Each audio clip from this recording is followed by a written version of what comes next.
ليه ناس ماشية غلط والدنيا معاها؟ عارف يا ابني ليه ناس كتير ماشية غلط ومع ذلك ربنا مديهم والدنيا معاهم تمام وفرحانين وكل حاجة ماشية؟ ناس تشوفهم وتستغرب وتقول هو ربنا سايبهم ولا راضي عن اللي بيعملوه؟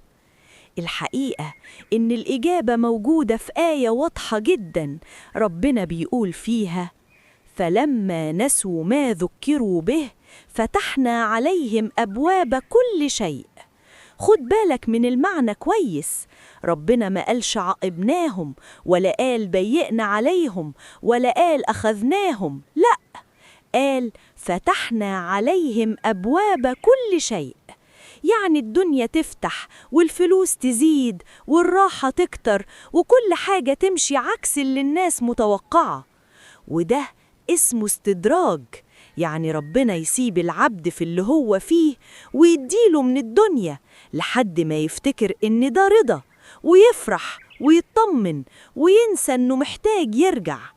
وبعدين تيجي الكلمة اللي تخوف بجد، ربنا بيقول: حتى إذا فرحوا بما أوتوا أخذناهم بغتة. بغتة يعني فجأة، من غير إنذار، من غير فرصة. فإذا هم مبلسون، يعني متحسرين، مصدومين، ندمانين، ومفيش رجوع. علشان كده يا ابني ما تغترش بحد الدنيا ضحكت له، ولا تتمنى تكون مكان حد ظاهر عليه الخير وهو ماشي غلط. مش كل نعمة رضا، وساعات العطاء يكون اختبار.